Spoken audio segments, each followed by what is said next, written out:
Bonjour à vous les amis, j'espère que vous allez bien et que tout se passe bien pour vous. Alors aujourd'hui je voulais faire une vidéo, ça fait tellement longtemps que je voulais faire cette vidéo, mais je n'avais pas trop confiance en moi et je n'arrivais pas à me lancer. Donc ça fait quelques jours là où ça me tâte, ça me tâte, ça me tâte, ça me tâte. Et on me guide aussi à faire ce genre de vidéo parce que c'est ce que j'adore et c'est ce que j'ai envie de faire dorénavant. En fait, je voulais vous parler de pourquoi j'ai des chemins répétitifs, pourquoi je n'arrive pas à trouver un travail stable, pourquoi je rencontre toujours les mêmes personnes, pourquoi je n'arrive pas à me stabiliser au niveau d'une relation, pourquoi ci, pourquoi ça, quel que soit le domaine, quelle que soit la situation. Donc j'ai voulu faire cette vidéo pour qu'on puisse prendre conscience que finalement, toi qui regarderas cette vidéo, que tu sois un homme ou une femme, tu as toutes les capacités à trouver un homme. Tu as toutes les capacités à vivre une belle histoire d'amour. N'attends pas des vidéos où on te dit de séduire l'autre. N'attends pas les vidéos où tu veux savoir ce qui se passe dans la vie de l'autre. Si l'autre a quitté sa femme ou il n'a pas quitté sa femme. Si tu as des nouvelles de l'autre ou tu n'as pas les nouvelles de l'autre. Profite de toi. La base, c'est toi. Si tu ne comprends pas, si tu n'arrives pas à trouver la racine du problème qui te met dans cet état-là, si tu n'arrives pas à trouver l'origine du problème qui te met dans cet état-là, tu vas stagner. Tu vas stagner et tu ne vas pas évoluer. Et tu vois que tu vas perdre beaucoup d'années. Les années, ça passe, tu es toujours à la même situation. Les années, ça passe, tu attends toujours une personne. Donc, tu gâches ta vie. Tu gâches ta vie parce que Dieu t'a donné ce corps. Dieu t'a donné ce corps, Dieu t'a fait venir sur cette vie-là pour que tu puisses profiter de la vie, pour que tu puisses vivre, pour que tu puisses partager ta joie, pour que tu puisses partager l'amour que tu as en toi avec les autres. Parce que l'amour, c'est ce que Dieu veut. Dieu nous a mis sur cette terre pour qu'on puisse vivre l'amour. Malgré nos difficultés, malgré nos différences, on doit marcher ensemble. On n'est pas là pour critiquer, on n'est pas là pour faire du mal. Même s'il y a certaines personnes qui nous envient, qui veulent nous faire du mal, qui veulent prendre notre place, ça, c'est Dieu. Quand Dieu n'est pas d'accord, la personne, quels que soient les moyens que la personne va faire, ça ne marchera pas. Si ça marche, c'est parce que tu devais passer par là. Si ça marche, c'est parce qu'il y a une leçon à prendre là-dedans, pour que tu puisses comprendre l'origine de ton mal-être, l'origine de tes soucis. Je vais te raconter mon histoire à moi. Je suis congolaise. Je suis congolaise, Congo-Brazzaville, et mon père, il est guinéen. Je suis née dans un village qui se trouve pas loin de Bangui, Ignélé. C'est un village où c'est magnifique. Je suis partie, j'étais très jeune, mais j'ai des souvenirs comme si c'était hier. J'ai grandi, en fait, je suis une fille de la nature, de la forêt, de la rivière, de l'eau, tout ça. Ma grand-mère, c'était une dame qui soignait les gens avec des plantes. C'était une femme qui avait un savoir-faire inouï. Je n'ai pas connu mon père. Je suis née d'une relation adultère. Mon père, il était déjà marié, donc il est tombé fou amoureux de ma mère. Je suis tombée enceinte comme ça, mais ma mère ou les grands-parents, mes grands-parents n'ont jamais voulu que cette relation marche puisque mon père était déjà marié. Donc mon père, il est parti et j'ai jamais su comment il s'appelait, j'ai jamais vu, on m'a jamais parlé de lui. Et puis ensuite, ma mère, on est 6 enfants, je suis la dernière, donc les grands frères, ils sont partis en ville pour suivre leurs études, pour faire leur vie. Je suis restée avec ma mère, avec une grande sœur à moi. Comme je suis la dernière, donc j'étais un peu... Après, par la suite, j'ai appris que j'étais le chouchou, disons le chouchou. Le dernier enfant, la maman, elle fait toujours plus attention par rapport aux autres. Je l'ai pris après. Donc ma mère, elle avait déjà ses soucis à elle, donc j'ai fait ma propre éducation. J'étais souvent seule. Même si j'étais seule, je n'ai jamais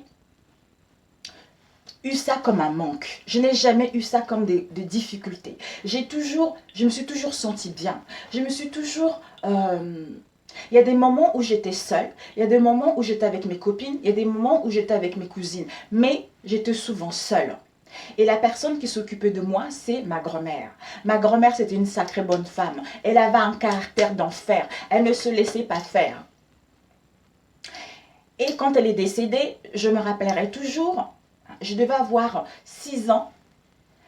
Elle est partie parce que c'est une dame qui partait qui allait au champ, parce qu'en Afrique, il y a certaines femmes qui vont au champ pour cultiver à manger et tout ça. Donc moi, j'allais souvent avec elle au champ. Et puis, j'avais même une petite parcelle à moi où je m'occupais, je plantais pas mal de légumes, tout ça. Elle était partie toute seule. Et quand elle est revenue, apparemment, elle s'était fait attaquer par les abeilles. Donc, elle se sentait pas bien. Comme elle se sentait pas bien, elle est partie à l'hôpital. Et quand elle est partie à l'hôpital, je me rappelle, ce jour-là, je suis partie la voir. Je suis partie lui rendre visite. Elle m'a pris dans ses bras, elle m'a fait un gros câlin. Et je me suis dit, bon, mamie, je te laisse, je vais me baigner à la rivière. Donc, je suis partie à la rivière. On passait beaucoup de journées à la rivière à se baigner, à s'amuser, tout ça. Donc, c'était génial. Et en rentrant, parce que nous, on habitait pas loin d'une école, on habitait derrière l'école et on habitait pas loin de l'hôpital. En rentrant de la baignade avec des amis, je voyais une foule de gens qui partaient en direction de chez nous où on habitait. Tout de suite, j'ai su que ma grand-mère, elle était partie. J'ai su que ma grand-mère, elle était partie. Mais je n'ai jamais été triste, en fait. Je n'ai jamais été triste dans le sens où, comme si c'était naturel, en fait. Comme si c'était naturel. Déjà, avant qu'elle parte, comme j'étais souvent avec ma grand-mère, elle m'a fait des bains à base de produits naturels, de feuilles. Elle allait à la forêt. Quand elle avait des maux, elle prenait des feuilles, elle les malaxait. Donc, elle me donnait des bains là-dessus. Comme c'était quelqu'un déjà, c'était une prêtresse. Elle avait un savoir inouï. Elle nous protégeait par rapport à ces bains-là. Elle nous a fait des entailles pour nous protéger des choses qui ne sont pas bonnes pour nous, pour qu'on puisse grandir bien. Pour ne pas que quel que soit le mal que les gens vont nous faire, ne puisse pas nous atteindre. Et ça, je le remercie infiniment. Vraiment, elle s'appelait Constance. Je le remercie infiniment, gratitude à elle. Et un jour, je vous assure mes amis, un jour elle m'a dit, je te confie un secret. Et ce secret-là, tu le diras quand je ne serai plus de ce monde. Je l'ai gardé ce secret toute ma vie, mes amis. Toute ma vie. Sauf que, ça fait 1 an ou 2 ans, par rapport à ce secret-là, je l'ai oublié. Ce secret, désolé, je pense que vous allez entendre les interférences parce que j'ai un appel. Je pense qu'il y a un appel très important qui arrive. Mais bon, j'attends. C'est pas grave, je l'écouterai après. Donc ce secret-là, je l'ai gardé toutes les années. Là, j'ai 43 ans. Je l'ai gardé toutes les années et depuis 3 ans, ce secret-là, il s'est évaporé. J'ai oublié. J'ai oublié. Donc, c'est pour vous dire que le fait de ne pas avoir connu mon père, le fait de ne pas avoir été élevé par ma mère, d'avoir été élevé par ma grand-mère, et quand elle est partie, j'ai suivi ce mouvement-là, les gens qui rentraient à la maison, des gens pleuraient, des gens pleuraient. Je me rappellerai toujours,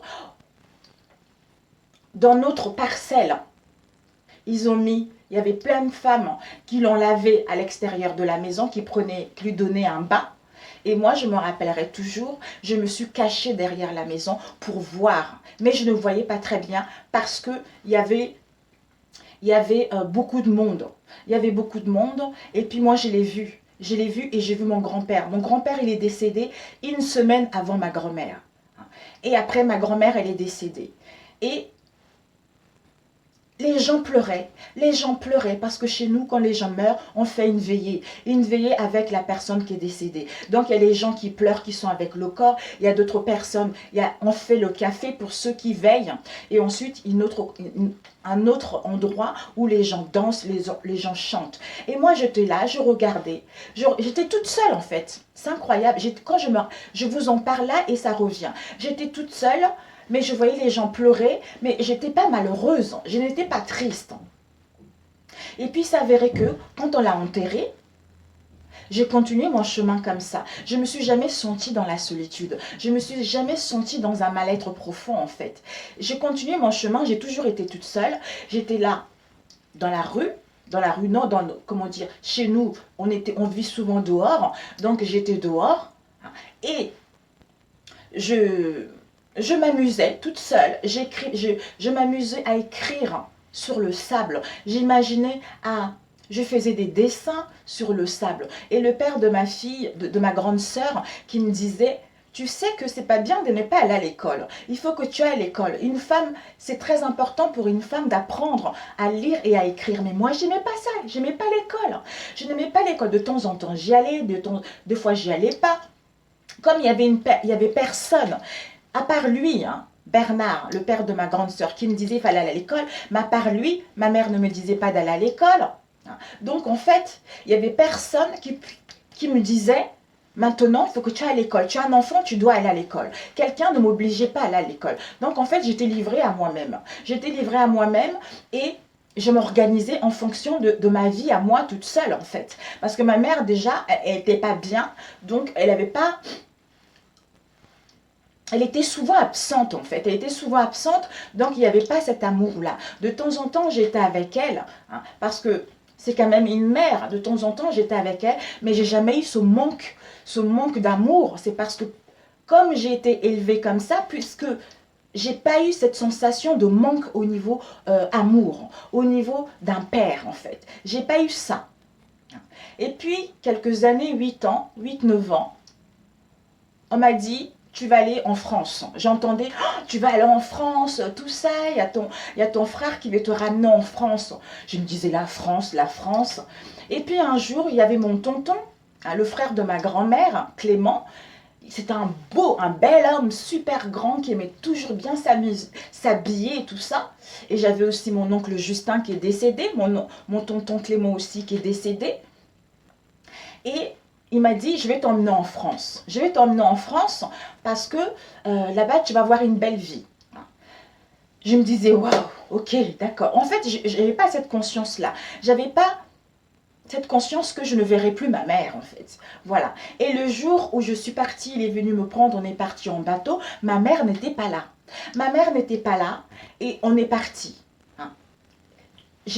Elle me manquait, tu vois. Elle me manquait, mais je suis partie à Brazzaville, en ville, et mon autre frère qui se occupait de moi, hein, que j'adore, qui s'est occupé de moi.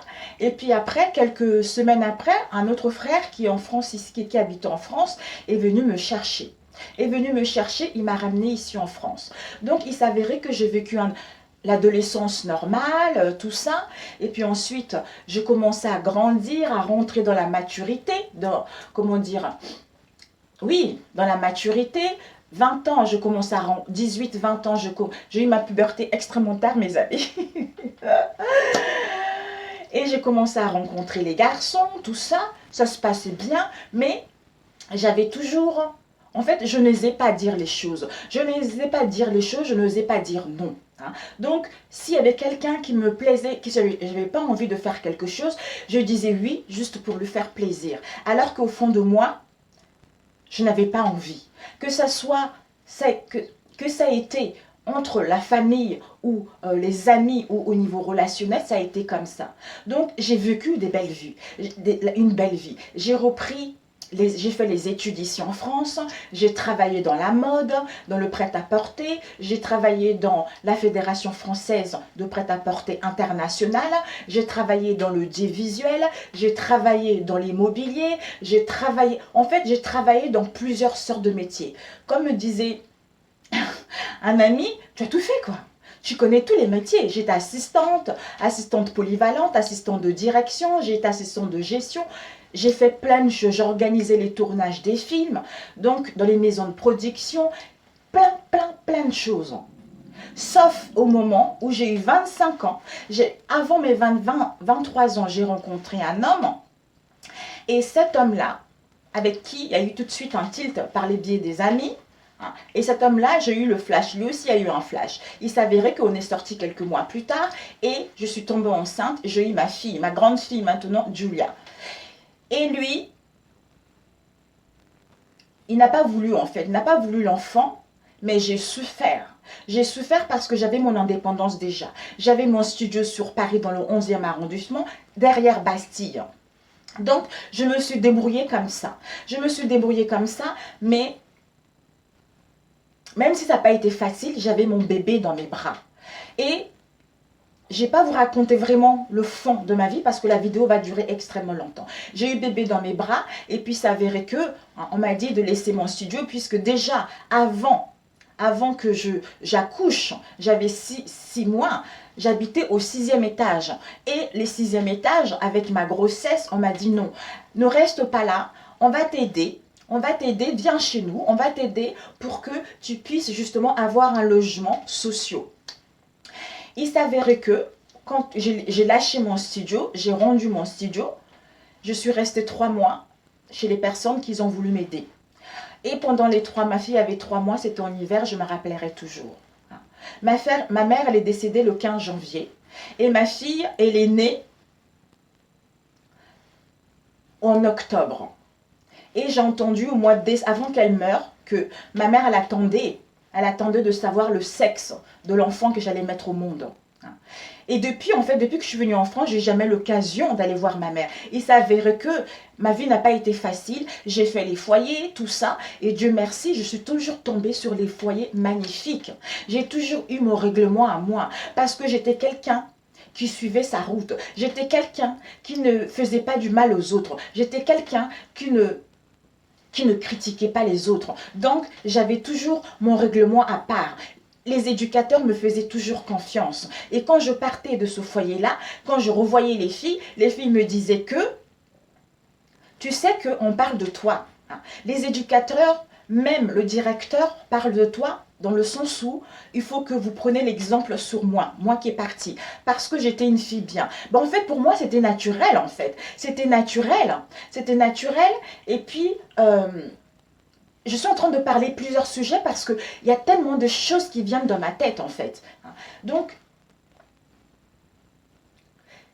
en fait, il fallait que je ne sais pas comment vous expliquer, mes amis. Je ne sais pas comment vous expliquer parce que j'ai toujours été comme ça. Je n'ai jamais voulu faire du mal. Déjà, avant, j'ai oublié de vous dire, pour que vous puissiez comprendre, que comme ma grand-mère, elle était morte, on avait un tonton, quelqu'un de la famille, qui venait, j'avais 7 ans, 6 ans même, qui venait chez nous, comme j'étais toute seule, il me prenait sur ses genoux, il me violait. Il m'a violée comme ça.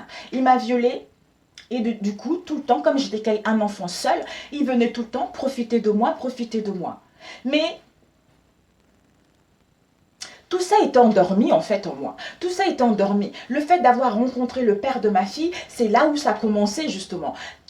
Tu n'as pas connu ton père. Tu n'as pas eu l'amour de ta mère. Tu as été violée quand tu étais petite. Donc, tout ça a été enfoui en toi. Tu n'as pas fait un travail sur toi. Il fallait que je fasse ce travail-là. Mais comment, on ne sait pas. Et puis après, quand je suis partie, je suis repartie avec ma fille dans un foyer de jeunes mères, comme je suis une battante, dans un foyer de jeunes mères. Et puis, je me suis mis à chercher un travail.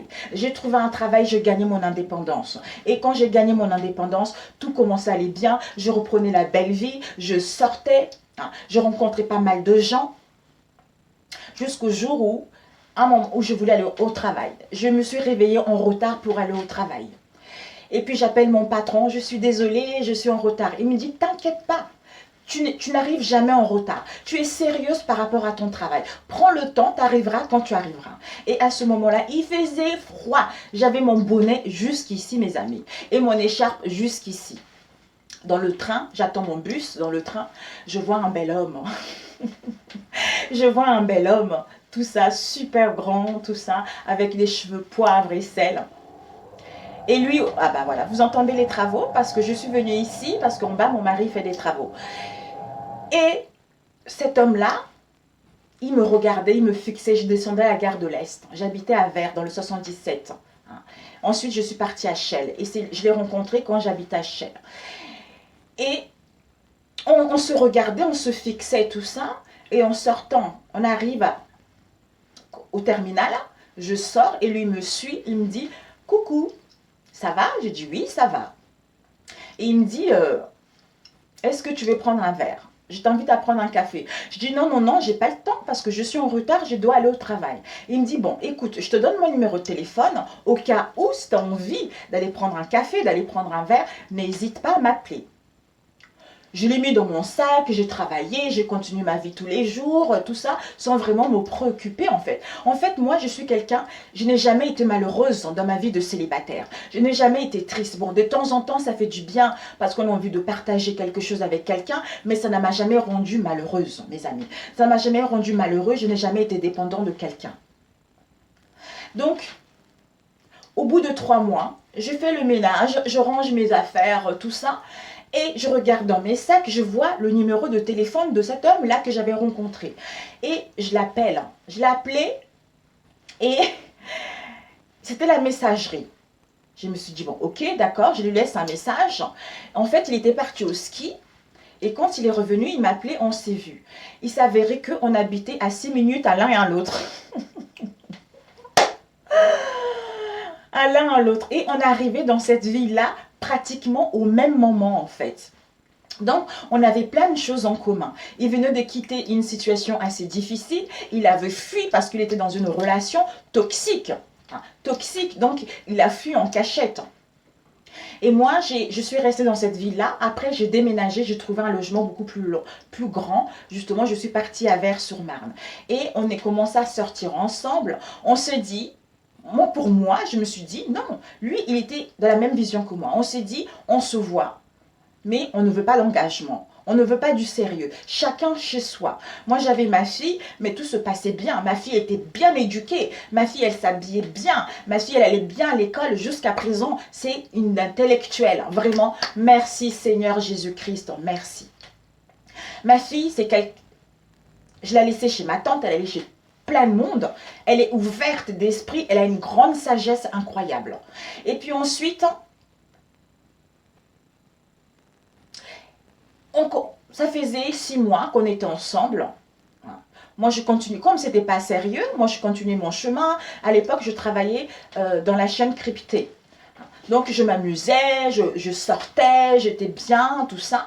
Et puis après, on se revoit, il m'a dit, bah, écoute, mon ex, il est revenu, je vais lui redonner une chance, tout ça. Elle m'a dit qu'elle a changé, il va lui redonner une chance. J'ai dit, ok, il n'y a pas de souci. Si c'est comme ça, il n'y a pas de souci. Mais au bout de 6 mois, j'ai commencé déjà à m'attacher à lui. J'ai dit, ok, il n'y a pas de souci. Même si au fond de moi, oh là là là là, j'étais là, mon Dieu, quel salaud. J'ai dit, je ne l'ai pas montré que, voilà, j'étais... ça m'atteint. Je dis, ok, il n'y a pas de souci, c'est ce que tu veux, je te laisse le libre arbitre. On fait comme ça, mais on reste amis. Donc, on reste amis, je lui donnais des conseils, tout ça. Moi, je m'en foutais, je lui disais, écoute, donc on s'appelait de temps en temps. Et de temps en temps, il m'a dit, qu'est-ce que tu as fait? Je dis, écoute, moi, je m'amuse, je sors, tout ça. Il me dit, ah bon? Je dis, ben oui, je sors, donc je profite de la vie. Donc, je ne vais pas m'accrocher à toi, puisque tu as redonné une chance à ton ex. Donc, moi, j'ai ma vie à moi aussi, donc je profite. Des fois, même si j'avais rien, le soir, quand il m'appelait, j'étais là, oui, je suis sortie, je me suis amusée. Et puis après, quand on s'appelait, il me disait, mon Dieu, qu'est-ce que je vais faire de toi? Qu'est-ce que je vais faire de toi? Parce que je suis toujours attirée par toi, même si j'ai donné une chance à mon ex, je suis toujours attirée par toi. Cette histoire a duré 1 an et demi, mes amis, comme ça avec son ex. Sauf que son ex qui était revenu, elle avait fait de la magie noire sur lui. Elle lui a fait manger des trucs. Mes amis, je vous assure, comme elle savait que lui, il était avec moi, elle est revenue. Elle est revenue, elle lui a fait manger des saletés pour qu'il ne puisse pas être avec moi, pour qu'il puisse rester avec elle. C'est pour ça, mes amis, ne faites jamais des fétiches pour récupérer un homme. Ne faites jamais des fétiches pour casser un couple. Jamais de la vie. Parce que quand ça va tomber sur vous, vous serez malheureuse et vous aurez gâché votre vie. J'ai dit, ok, d'accord. J'ai souffert pendant 1 an et demi. J'ai souffert parce que j'étais attachée à lui. À chaque fois, il me disait, mais je n'arrive pas à la laisser tomber. J'ai dit, ok, tu n'arrives pas à la laisser. Moi, j'ai coupé les ponts. J'ai coupé les ponts. Pendant 1 an et demi, j'ai continué ma vie, même si de temps en temps, je pensais à lui, mais je priais. Jusqu'au jour où un jour, ma tante, elle fait le baptême de son fils. Et puis, on était invités chez elle. Et je suis partie chez elle. Et on est parti à l'église, on s'est bien amusé, tout ça. Et puis un jour, On s'est bien amusé. Le jour même, je vois le téléphone qui sonne. C'est lui. Je dis, oh là, qu'est-ce qui se passe? Coucou, ça va, tout ça? J'ai dit, oui, ça va. Alors, je dis, écoute, là, je suis chez ma tante, tout ça, il y a un baptême aujourd'hui, ça s'est bien passé. Donc, ça va très bien, je suis bien, je suis heureuse. Il me dit, écoute, finalement, je l'ai jeté. Je l'ai jeté. Parce que elle m'a tellement eu.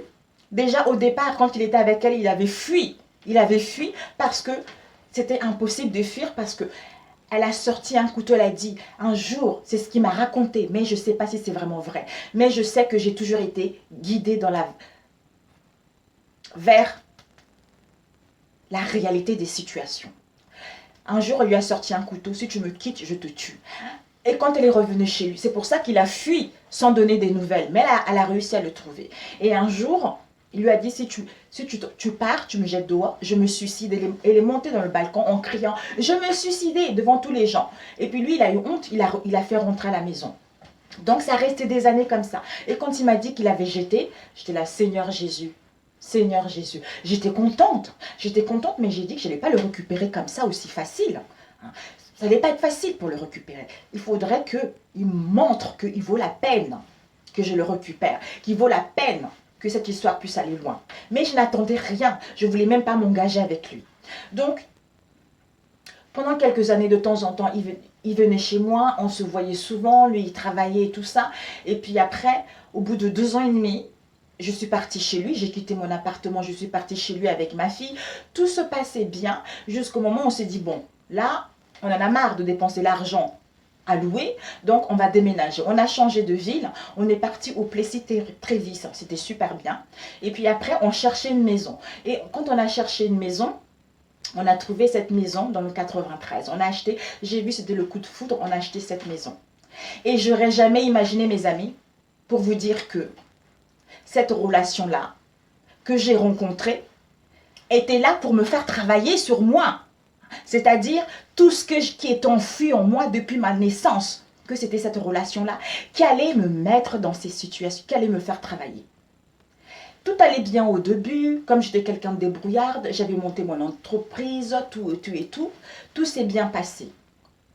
Jusqu'au jour, il y a un moment, parce que je rêvais toujours de son ex là. Je rêvais, et je suis partie voir un monsieur que je voyais depuis des années. De temps en temps, j'allais le voir quand j'avais des rêves pour qu'il puisse m'expliquer. Et il m'a dit, cette fille-là, elle fait encore de la magie. Elle fait encore de la magie pour récupérer. Elle veut que, parce que comme elle n'a pas eu, elle veut que dans cette relation, que tu ne puisses pas réussir, que dans ta relation, qu'il y ait toujours des conflits. Je priais. En fait, je n'étais pas vraiment à fond à la prière, mais je priais. J'ai toujours laissé tomber. Je me suis dit, bon, ok, je laisse tomber. Je laisse tomber dans le sens où je prie une bonne fois, c'est bon, c'est bon. Et puis après, quelques années plus tard, j'ai eu des soupçons. J'ai eu des soupçons dans le sens où je sentais qu'il y avait quelqu'un d'autre. Et j'étais guidée. Seigneur Jésus, tu es trop fort. J'étais guidée. J'avais une copine qui m'a dit, ouais, je vois une voyante, tout ça, que j'ai vue sur YouTube d'ailleurs. Une voyante sur YouTube, tout ça, elle est super bien. Elle m'a donné son numéro de téléphone, j'ai pris contact avec elle. Elle m'a dit, waouh, tu savais pas. Ça fait 3 ans qu'ils vivent une belle histoire d'amour, qu'ils sortent, qu'ils sont en voyage, c'est le coup de foudre, tout ça. Et dans mes rêves, on me disait, tous les voyants ne racontent pas la même histoire.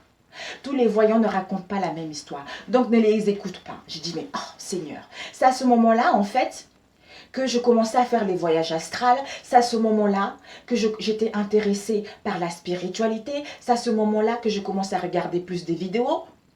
Et j'étais intéressée aussi par tout ce qui est oracle. J'étais guidée, en fait. Mais sans plus, en fait, sans plus. Je stagnais au niveau professionnel, ça n'évoluait pas, alors qu'au début ça marchait, et puis à un moment ça ne marchait plus. Après j'ai créé une autre entreprise, après ça n'a pas marché, j'ai recréé une autre entreprise, mais je ne comprenais pas pourquoi ça bloquait tout le temps. Et puis à ce moment-là, qu'est-ce que je vois? J'ai dit, ah Seigneur, vous me montrez que, tu me montres que les voyants ne disent pas la même chose, mais tu es en train de me guider à faire ça. Donc, quel intérêt je vais faire ça si c'est pour tromper les gens? Pourquoi je vais tromper les gens? Pourquoi je vais dire des mensonges aux gens? Donc, je n'ai pas envie de le faire. Donc, du coup, de temps en temps, on me montrait les images. Comment prendre les oracles, comment les travailler, comment lire sur les cartes. J'étais perdue. Et après, comme j'avais cette rage-là, que déjà avant, on m'a dit qu'il me trompait, tout ça, je me suis dit, ben voilà, ce que j'avais vu, c'était ça. Parce que mes soupçons étaient là. Et le fait d'avoir eu cette voyante qui me disait ça, j'étais anéantie, mes amis. J'étais anéantie. Je ne mangeais plus. J'étais dans la dépression. J'étais dans un mal-être profond. J'ai dit, moi, qu'est-ce qui a fait que mon mari puisse me tromper? Qu'est-ce qui a fait que... Ça veut dire que je ne suis pas belle. Ça veut dire que... En fait, on se voit les défauts du monde. On n'est pas bien, on se dénigre, on est dans un mal-être profond. Et quand on m'a dit ce n'était pas bon, c'est qu'on m'avait dit c'était pas bien, je me suis dit, bah, je comprends rien du tout. Et puis après, je suis partie voir le monsieur que je voyais de temps en temps, qui m'avait enlevé toutes les mauvaises choses qu'on m'avait fait auparavant. Et il m'a dit, oh, mais ne t'inquiète pas, ce n'est qu'une relation sexuelle. Il n'y a rien d'autre. Tout ce qu'il m'a dit. Mais à force de ça, on me disait pareil. Ils ne disent pas toujours la même vérité. Donc lui, je lui ai dit, tu me trompes. Il m'a dit, non, je ne te trompe pas, je ne te tromperai jamais de ma vie. Jamais je ne te trompe. J'ai dit, oh Seigneur, je suis perdue. Qui croire? Toi, tu me dis qu'ils ne disent pas la vérité. Moi, je rêve de ça. J'ai ces pressentiments-là qu'il y a autre chose. Et lui, il me dit non. Et toi, tu me...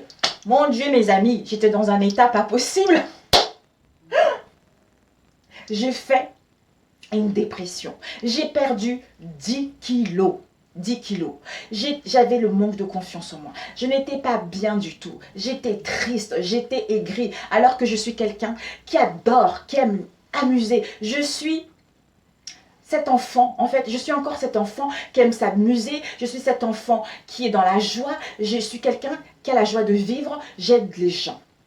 Donc tout ça, j'avais perdu depuis un moment déjà. J'avais perdu, mais c'était pour que jusqu'au jour où j'ai continué, ça a duré des années, ça a duré 2 ans et demi comme ça. Jusqu'au jour où j'en pouvais plus, mes amis, j'en pouvais plus. À chaque fois, je voulais aller chez mon frère pour passer un week-end, mais il y avait toujours quelque chose qui faisait que je n'y allais pas. Jusqu'au moment où je suis arrivée dans une situation où je voulais partir. Donc j'ai dit, je vais aller chez mon frère pour me faire du bien. Et en allant chez mon frère, ça va couper bientôt, après je reprends. Je suis partie chez mon frère, ma belle-sœur, c'est une dame. Elle est croyante, elle prie avec elle, mon Dieu, Seigneur Jésus-Christ. Elle est merveilleuse, elle connaît les choses. Elle m'a dit, tu ne vas pas faire ça. Pourquoi tu veux quitter ton foyer? Ça ne va pas, il y a autre chose. Je connais une dame qui me guide, qui me dirige, qui me dit la vérité. Tiens, je te donne ce téléphone et appelle. Alors que dans mes rêves, je disais, Seigneur, pourquoi tu ne m'envoies pas quelqu'un qui puisse me diriger, Seigneur? Qui puisse m'aider à interpréter les rêves que je fais, que tu m'envoies, ce que tu me donnes dans mes songes. Envoie-moi quelqu'un qui puisse m'aider à les interpréter. Et quand j'ai appelé cette dame, je reprends mes amis, ça a coupé. Donc, quand j'ai appelé cette dame, rien qu'en entendant ma voix, elle m'a dit, mon Dieu, ce qui est arrivé là. Parce que je rêvais, on montrait que je le voyais dans une maison, qu'il était triste. Je le voyais en fait dans un appartement tout sale, tout dégueulasse chez cette fille-là. Il a traité moins que rien. Parce qu'en fait, on me montrait dans les songes, laisse le temps aux gens de dire leur vérité. Je disais, mais Seigneur, ça fait trop longtemps que vous me dites ça et je ne vois pas d'évolution. Et je le voyais dans une grande maison avec cette femme. Je disais, mais Seigneur. Et c'est la veille quand je suis partie chez ma famille. Et cette dame qui prie beaucoup, elle m'a dit, mon Dieu, ne fais pas ça. Tu sais, ça fait longtemps que cette histoire dure. Et tu ne sais pas pourquoi.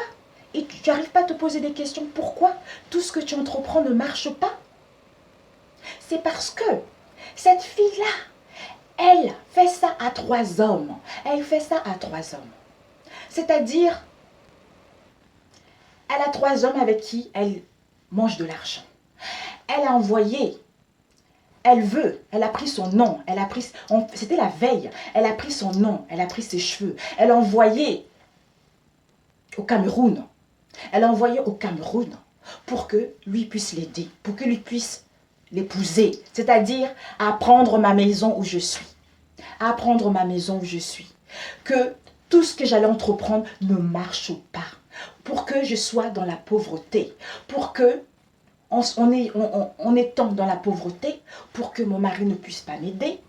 Pour que je n'ai marre et que je le quitte. Depuis toutes ces années, elle a fait des choses. Elle lui a fait manger des choses. Elle a volé de l'argent. Elle a volé de l'argent.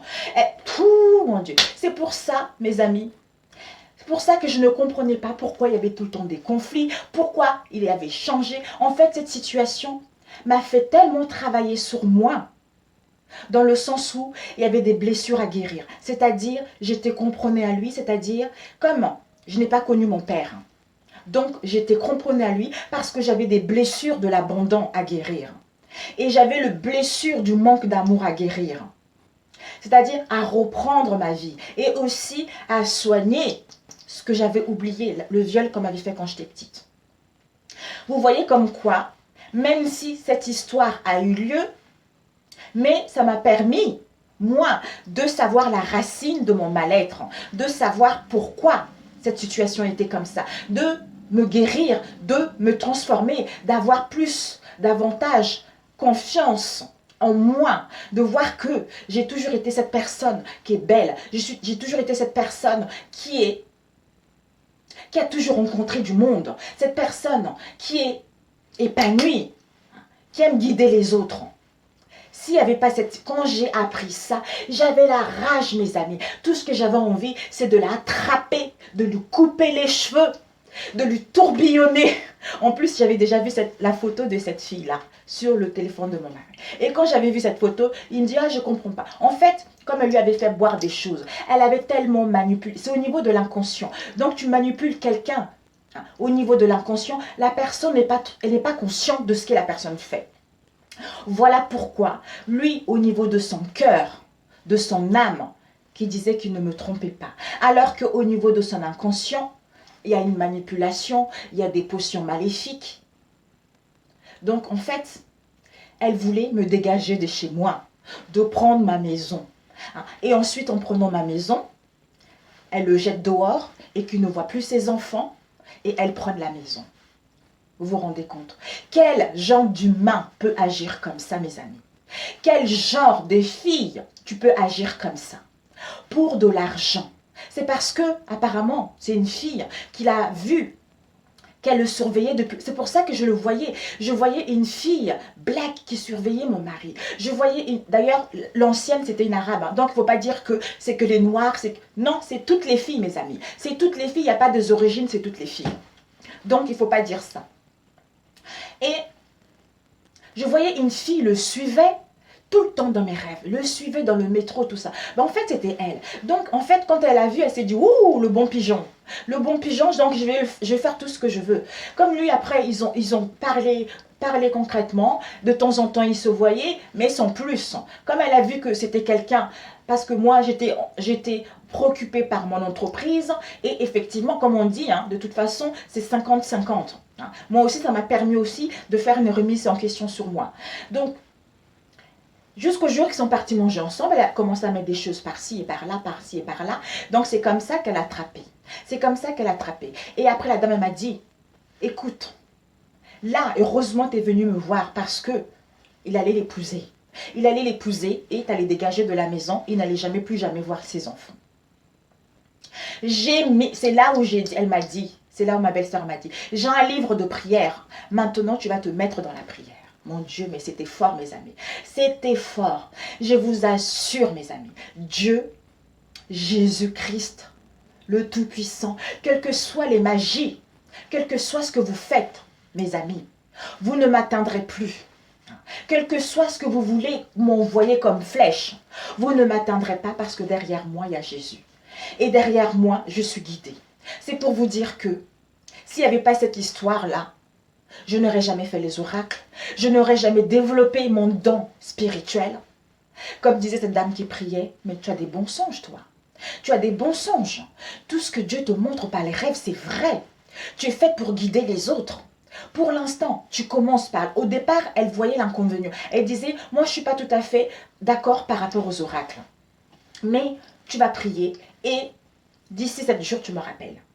Je l'ai rappelé, elle m'a dit, ah, maintenant ce que tu fais là, c'est bien parce que c'est Dieu qui passe à travers toi, d'où tu utilises les oracles. Pour l'instant, c'est comme ça. Mais après, tu n'auras même plus besoin de tout ça. Parce que tout, tu vas parler comme ça. Tout va venir comme ça. Donc, j'ai 3 activités. Je suis dans le domaine de l'extension. Je vous ai dit, j'ai monté 3 entreprises. 3 entreprises dans le domaine de l'extension naturelle. C'est-à-dire, je fournissais des femmes qui sont malades au niveau des cancers, des postiches, des perruques pour les femmes malades. Et aussi, pour d'autres femmes, les extensions à la kératine, toutes les tendances au niveau des cheveux, je les connais. Dans le domaine de la coiffure, moi, on m'appelait la reine du cheveu, parce que ce domaine-là, je le connais comme ma poche. La vraie qualité, je la connais comme la poche. Ce n'est pas les produits qui viennent de la Chine et on vous fait croire que c'est des vrais produits. C'est les vrais produits qui viennent au Brésil. Même au Brésil, elles aiment tellement leurs cheveux, elles ne donnent pas leurs cheveux. Donc c'est l'extérieur du Brésil, c'est l'Amérique latine.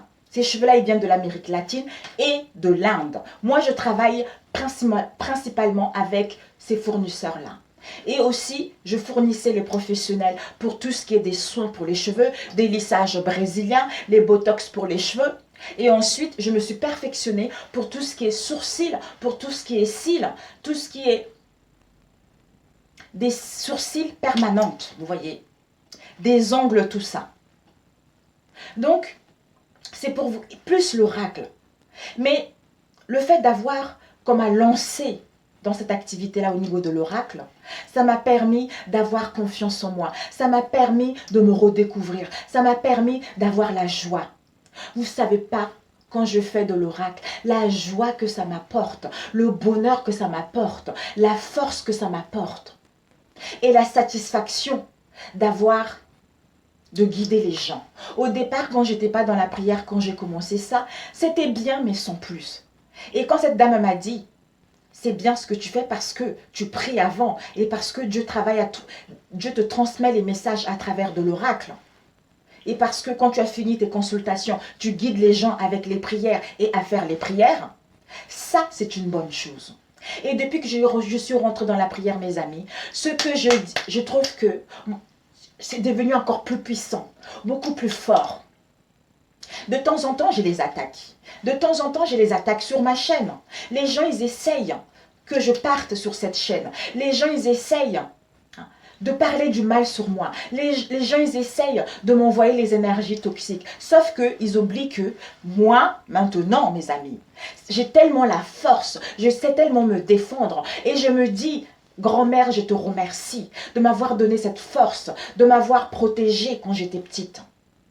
Toute cette histoire, c'est pour ça que j'ai connu, disons moi, je n'ai pas connu, je ne l'ai pas fait. J'ai eu des amis qui m'ont emmené voir les gens qui consultent. Les Haïtiens, le vaudou, je vois ce que c'est. J'ai connu des marabouts, tout ça. Et cet arabe, vous savez où est-ce qu'elle est partie m'enfermer pour que ma relation ne marche pas? Dans le hammam. C'est pour ça, arrêtez de dire que l'oracle, c'est pas bon pour la religion. Dieu nous transmet des messages, quels que soient les supports que nous avons, mes amis. Quel que soit le support que nous avons. Quand on est dans la sincérité, dans la pureté, on marche droit. On marche droit et on guide les autres. Avec amour, avec sincérité, on fait notre mission que nous sommes venus faire sur cette terre. C'est pas parce que tu travailles dans le hammam que tu es plus intelligente que celui qui fait les oracles. Au contraire, mes amis, au contraire, tu sais pas la personne qui te sert. C'est pour ça que, ayez le discernement parce que c'est important. C'est important d'aller là où vous le voulez. C'est important de vous écouter intérieurement et de demander de l'aide. De demander de l'aide à l'univers, aux anges, par rapport à votre situation actuelle. Il y a eu quelque chose qui m'est venu, mais comme j'ai parlé, c'est parti. C'est pour vous dire que quand on a trouvé la racine du problème qui nous préoccupe, on se dit, ben oui, finalement, J'étais dans le manque d'amour. Finalement, j'avais peur de l'abandon. Finalement, j'avais pas guéri tout ce que j'ai vécu dans le passé. Parce qu'avant, je n'acceptais pas mon corps. Parce qu'avant, j'étais pas épanouie. J'étais pas épanouie. Et je n'arrivais pas à dire les choses telles qu'elles sont. Mais le fait d'avoir vécu tout ça, ça m'a fait réveiller la personne que je suis. Ça fait réveiller la belle personne que je suis et l'être qui est venu vivre sa mission, l'être qui est venu conseiller les autres. C'est ça ma voix, c'est ça ma destinée. C'est pour vous dire que vous êtes belle, vous pouvez avoir ce que vous voulez. Si vous n'arrivez pas à comprendre vos mots, si vous n'arrivez pas à comprendre pourquoi les situations bloquent et pourquoi vous êtes comprenez à une situation et que vous souffrez, mes amis, c'est important de revenir à la racine, à l'origine. D'ailleurs, avant ça, je n'aurais jamais su, puisqu'il y a 2 ans de ça, 1 an et demi de ça, ça fait ma maman, depuis qu'elle est décédée, j'étais au courant de rien, de sa vie, même de ce qu'elle a vécu. J'ai regardé les vidéos comme ça, ou sur Internet, et je suis tombée sur une dame qui rentre en contact avec les âmes, les êtres perdus. Et j'ai pris rendez-vous 1 an pour avoir ce rendez-vous. Et le jour J, j'étais là. J'ai paniqué en fait, c'était avec ma maman. Je lui ai envoyé une photo de ma maman. Je paniquais. J'ai dit, bon, comment je vais m'habiller? Comme si j'allais travailler en fait. Comment j'allais m'habiller? J'ai dit, bon, tiens, je vais mettre du bleu. J'avais fait du vernis bleu, tout ça, du rouge à lèvres rouge. Le moment J est arrivé. Et à la veille, j'ai rêvé que la dame, elle m'a dit, maintenant, ta mère est en paix. Ta mère a trouvé de la lumière. Et quand j'ai eu ce rendez-vous-là avec elle, elle m'a dit que ma mère, elle avait eu du mal à monter parce que ça n'a pas été facile. Ça n'a pas été facile dans le sens où elle voulait aider tout le monde et elle était encore ancrée au niveau matériel. Et maintenant, elle est en paix, elle est entourée de toutes les femmes de la famille et qu'elle a retrouvé la joie et le bonheur. Sauf que mon mal-être en ce moment, j'avais beaucoup de migraines aussi avant. J'étais pas bien, tout ça. Et quand j'ai su, elle m'a dit, la voyante, c'est la première, ça fait 40 ans que j'exerce ce métier, c'est la première fois que je vois une mère et une fille vivre la même situation. J'ai appris que ma mère, quand elle était petite, elle s'était fait violer. J'ai appris que ma mère, elle a vécu, en fait, ce que je vivais, c'était la même chose que ma mère. Non, mais c'est là où je suis tombée, je me suis dit, non, c'est pas possible. C'est pas possible. Et qu'elle savait, quand j'étais petite, quand je venais en France, qu'elle savait, parce qu'elle était au courant que j'allais venir ici de toute façon, et qu'elle s'est dit, le mieux pour elle, c'est de partir. Au moins comme ça, elle va évoluer vers le positif. Au moins, sa vie va être bien pour elle. Donc, elle savait que j'allais partir, même si ça la faisait souffrir au fond d'elle, même si elle était malheureuse. Mais elle savait qu'elle ne me reverrait jamais. Mais j'ai pleuré, mes amis. J'ai pleuré, j'ai pleuré. Ma mère savait qu'elle ne me reverra plus jamais. Mais il fallait que je parte. Et que j'ai toujours été dans son cœur. Et que je lui manquais beaucoup.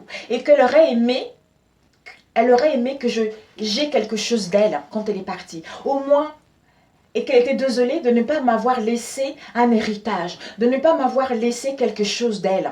J'ai dit, c'est pas grave. Ce n'est pas grave. J'ai une photo de toi. J'ai une photo de toi et c'est par ce biais-là que j'ai le souvenir dans ma tête. Et tu es dans mon cœur. Donc, elle était fière de moi. Elle était fière de moi et elle aimait bien la beauté comme ce que je... Non mais, c'est pour ça, mes amis, quand rien ne va, retournez chez la famille, retournez sur l'origine, retournez sur le passé pour comprendre cette situation et travailler dessus et pour pouvoir évoluer. Ben regardez maintenant, mes amis, je ne suis pas riche, malgré ce qu'on m'a fait. Je n'ai jamais eu la haine. J'ai toujours eu cette sagesse en moi. J'ai toujours eu cette compassion en moi vis-à-vis de moi et vis-à-vis des autres. Quand j'ai été acheter mes pierres, on m'a dit, je suis une visionnaire. Je suis une visionnaire et que j'avais 3 guides de sagesse en moi. C'est après cette situation que j'ai compris. J'ai vu Jésus, j'ai vu un guide chinois et l'autre, c'est vague, je n'arrive pas à le voir. Mais déjà Jésus, je l'ai vu au-dessus de ma maison avec vous voyez, sa lumière pointée sur moi. J'ai vu l'archange Michael. Comme ça, quand je faisais la méditation, là, juste auprès de moi, j'ai eu peur, je me suis réveillée avec son épée. En fait, je ne me rendais pas compte que J'avais tout. En fait, je me suis dit, je comprends pourquoi j'ai toujours été comme ça, en fait. Je n'ai jamais voulu du mal à qui que ce soit. Je n'ai jamais insulté qui que ce soit. Je n'ai jamais fait du mal à quelqu'un. D'ailleurs, quand j'étais en foyer, les filles me disaient, mais Seigneur Jésus, comment on a pu créer un être humain aussi gentil que toi? Je disais, mais c'est pas que je suis gentille, je suis moi, je suis comme ça. Vous voyez? Donc, en fait, je ne sais pas comment vous expliquer, mes amis. C'est ma nature profonde. Sauf que, il y a des gens qui profitent aussi, sauf que, il y a un moment donné, hein, il faut que tu vives des situations difficiles pour te faire imposer, pour te faire respecter, pour dire stop. Maintenant, c'est moi qui compte. Je suis une belle personne. Je peux avoir tout ce que je veux. Avec la prière, mes amis, quel que soit ce que ces femmes-là ont fait dans ma vie, ces années qui m'ont fait dans ma vie que je galérais, le jugement sera rendu.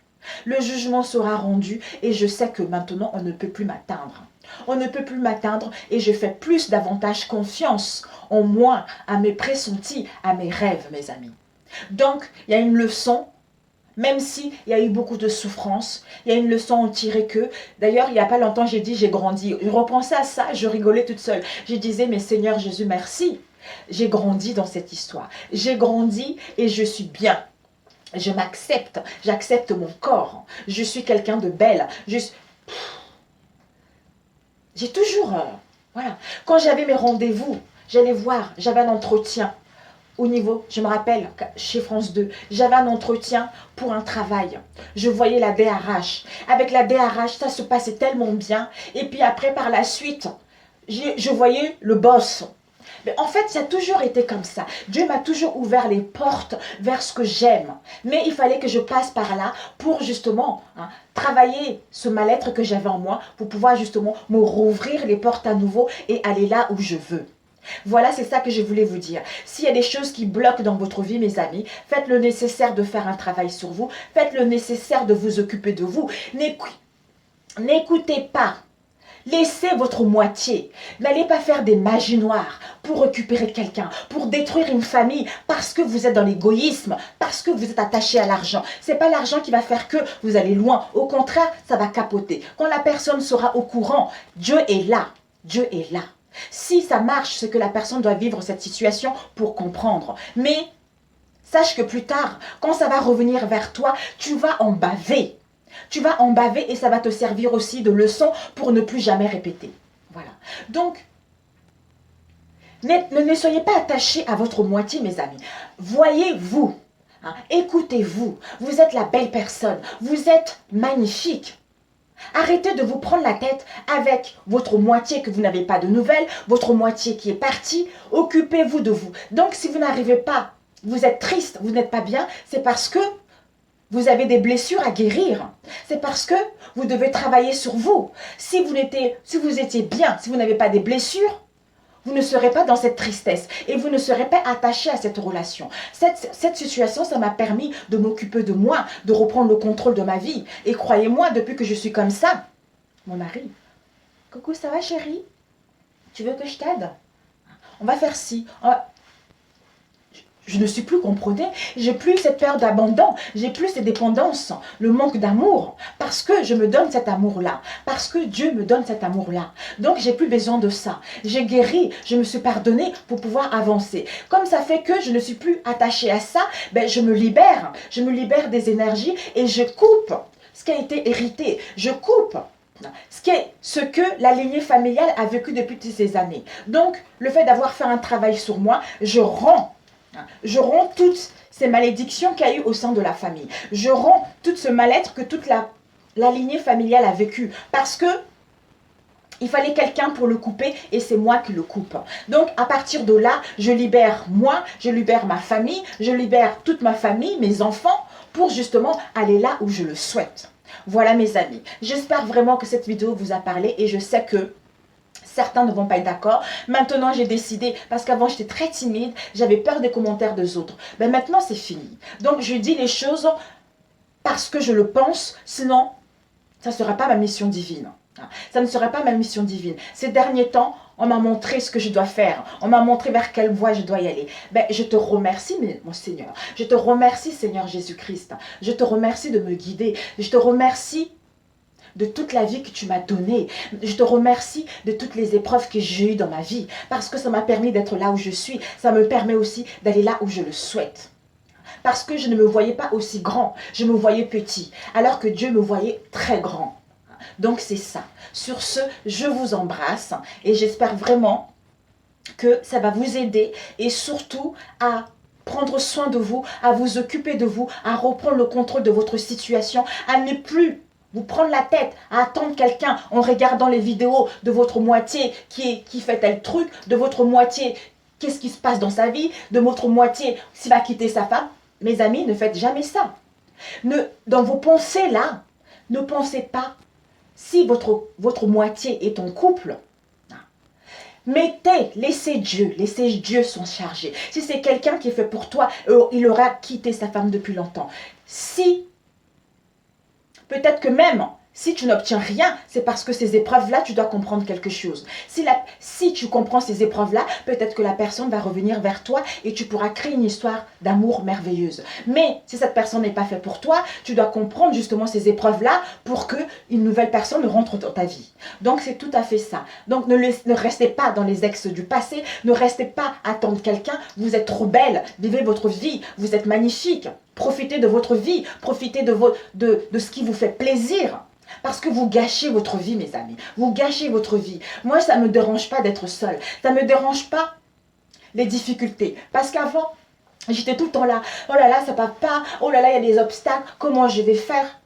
Maintenant, comme je prie, même si j'ai les obstacles qui sont là, Dieu m'aide justement à les surmonter, ces obstacles. Dieu m'aide à me sentir bien, à ne pas être dans les pensées négatives, à ne pas être dans les pensées toxiques. Mais je suis bien et je le surmonte les obstacles autrement. Voilà, c'est ça. Vous voyez, malgré tout ça, il y a toujours les attaques, mes amis. Il y a toujours les attaques qui sont là. Mais ce n'est pas grave. Ça ne m'atteint pas. Parce que ce qui est là, ça retourne à l'envoyeur en double. C'est tout ce qu'il y a. C'est tout ce qu'il y a. Les gens, ils pensent que Dieu n'est rien.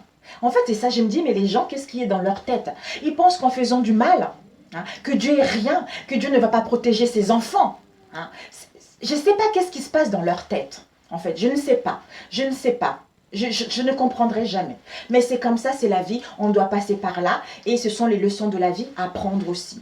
Voilà, mes amis. Écoutez, sur ce, je vous souhaite une bonne journée. Je vous souhaite une bonne soirée, une bonne matinée.